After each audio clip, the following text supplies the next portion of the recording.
السلام علیکم ورحمۃ اللہ وبرکاتہ۔ بسم اللہ الرحمن الرحیم۔ اللہ کے نام سے شروع کرتی ہوں جو بڑا مہربان اور نہایت رحم کرنے والا ہے۔ پارہ نمبر 30 اور سورہ التکویر، یہ چھوٹی سی صورت، اس میں 29 آیات ہیں۔ اس میں ذکر ہے قیامت کا اور رسالت مبارک صلی اللہ علیہ وآلہ وسلم کا۔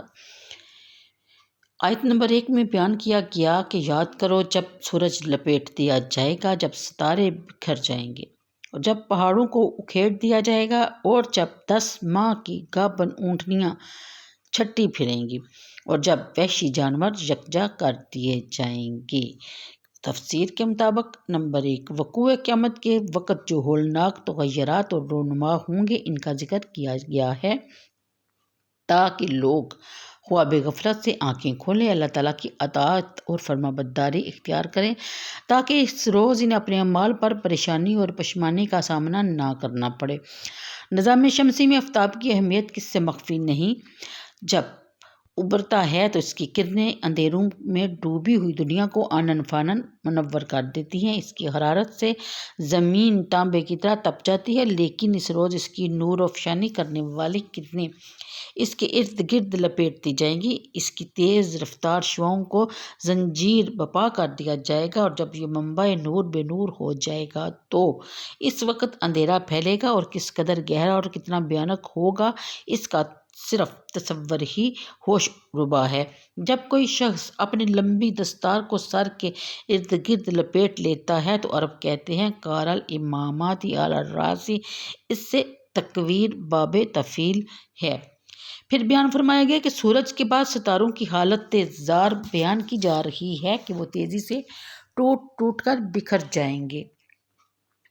وہ قانون کشش جو ہر ایک ستارے کو اپنے مقام پر اور ہر ایک سیارے کو اپنے مدار میں رکے ہوئے ہے، وہ قانون منسوخ ہو جائے گا، ستارے اپنی اپنی جگہ سے ٹوٹ کر بکھر جائیں گے۔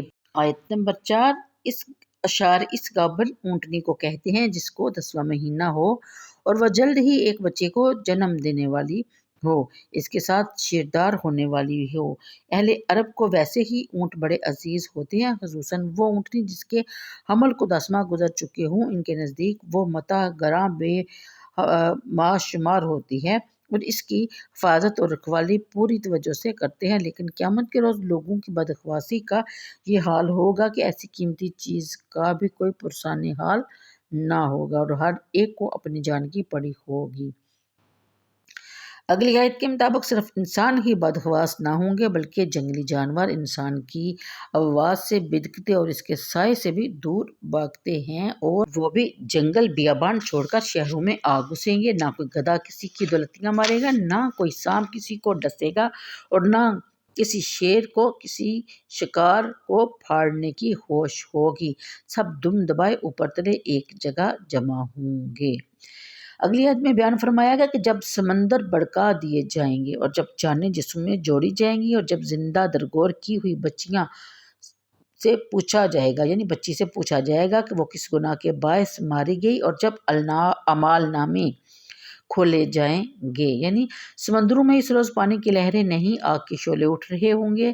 پانی سے شعلوں کا اٹھنا تعجب انگیز معلوم ہوتا ہے، لیکن اگر پانی کے اجزائے ترکیبی پر نظر ڈالی جائے تو تعجب اس پر نہیں ہونا چاہیے کہ اس سے آگ بھڑکے گی، بلکہ حیرت اس پر ہوگی کہ پانی ڈالنے سے آگ بجھ کیوں جاتی ہے۔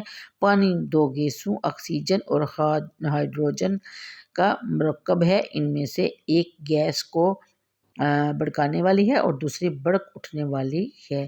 چاہیے تو یہ تھا کہ جب ان کو اکٹھا کیا جاتا تو یہ آگ کی صورت اختیار کر لیں، لیکن قادر مطلق نے ان کے مرکب کو پانی کی شکل دے دی اور اس میں آگ جانے کی تاثیر رکھ دی۔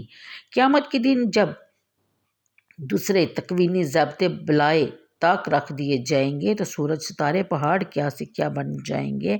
پانی کی اس ضابطہ پر کسی بھی قلم تنسیخ کھینچ دیا جائے گا۔ آکسیجن اور ہائیڈروجن بھی اپنی اصلی حالت پر لوٹ آئیں گے اور ان کے بے پایاں ذخائر جو سمندروں میں پانی کی صورت میں آج ٹھاٹھیں مار رہے ہیں، بھڑکتے شعلے بن جائیں گے۔ اور جب زندہ درگور کی ہوئی بچی سے پوچھا جائے گا، یعنی عہد جاہلیت میں کئی قبیح اور سنگ دلانہ رسمیں رائج تھی جنہیں وہ بڑے شرط صدر سے انجام دیا کرتے تھے۔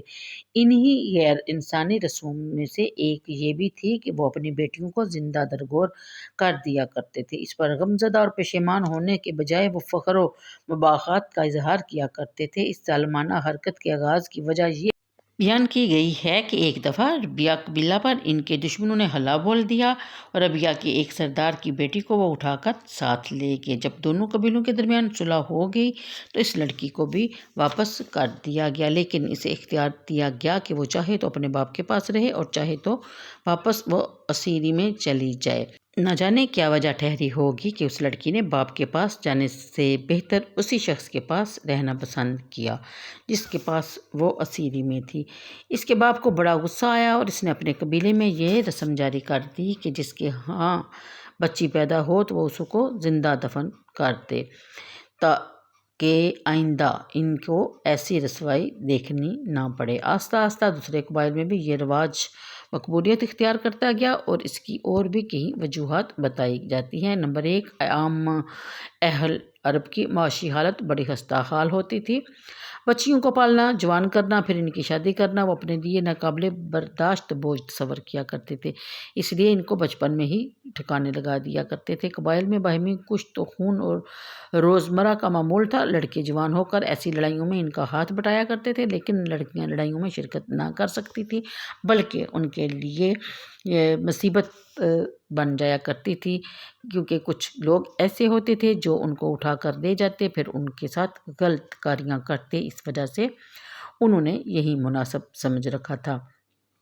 پھر یہ بھی بیان کیا گیا کہ ان کی جاہلانہ نخوت بھی اس کا ایک سبب تھی۔ وہ کسی کو اپنا داماد بنانا اپنی توہین سمجھتے تھے۔ اس سے بچنے کا یہی آسان طریقہ لگا کہ نہ بچی رہے نہ ہی ان کا کوئی داماد بن سکے۔ وجوہات اگرچہ مختلف متعدد تھی، لیکن یہ ظالمانہ رسم عرب کی جاہلی معاشرے میں اپنے پنجے بہت گہرے گاڑ چکی تھی۔ عام طور پر اسے کوئی معیوب چیز یا ظلم بھی تصور نہیں کیا جاتا تھا۔ یہ تو ہمارے نبی کریم صلی اللہ علیہ وآلہ وسلم کی مہربانی ہے کہ آج عورت کو اتنی عزت دی گئی، کسی بھی روپ میں ہے اس کو درجہ اول ہی سمجھا جاتا ہے۔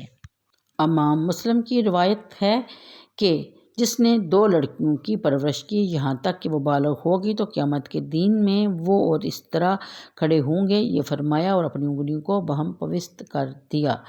ابو داؤد کی حدیث میں ہے کہ نبی کریم صلی اللہ علیہ وسلم نے فرمایا کہ ایک بچی ہو وہ اسے زندہ درگور بھی نہ کرے اور اس کی توہین بھی نہ کرے، اپنے بیٹے کو اس پر فوقیت بھی نہ دے تو اس امر کے بدلے اللہ تعالیٰ اس کو جنت میں داخل کر دے گا۔ آخرت میں تعلیم نبوی کی ہماگیر کا اندازہ کرنے کے لیے آپ یہ حدیث پاک بھی پڑھ لیں کہ نبی کریم صلی اللہ علیہ وسلم نے سراقہ بن مالک سے فرمایا کہ کیا میں تمہیں سب سے بڑے صدقہ پر آگاہ نہ کر دوں؟ عرض کیا ضرور، مہربانی فرمائیے۔ فرمایا تیری وہ بیٹی جو طلاق پا کر بیوہ ہو کر تیری طرف پلٹ آئے اور تیرے سوا اس کے لیے کمانے والا کوئی نہ ہو۔ کثیر التعداد احادیث میں سے ہے کہ صرف چند احادیث یہاں ذکر کی گئی ہیں۔ نبی کریم صلی اللہ علیہ وسلم کو اس قسم کی ارشادات اور اپنی دختران عالی مرتبت کے ساتھ آپ کا غایت درجہ پیار اور ہر موقع پر ان کی قدر افزائی یہی وہ اسباب تھے جن کے باعث بچیوں کے متعلق صرف اہل عرب کے نظریات میں ہی انقلاب نہیں آیا بلکہ دنیا بھر میں بچیوں کی قدر و منزلت بلند ہو گئی۔ نیز اور بھی اس طرح کی لاتعداد احادیث مبارک موجود ہیں۔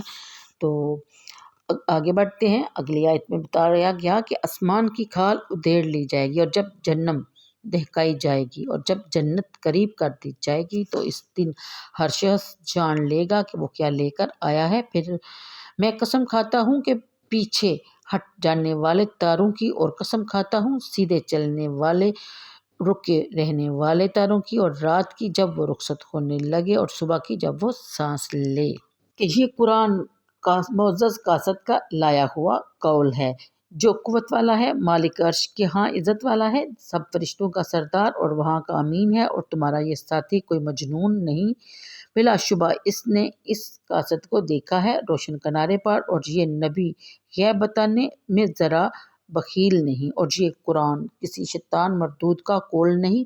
پھر تم منہ اٹھائے کدھر چلے جا رہے ہو؟ نہیں ہے یہ مگر نصیحت سب اہل جہان کے لیے، لیکن ہدایت وہی پاتا ہے جو تم میں سے سیدھی راہ چلنا چاہے۔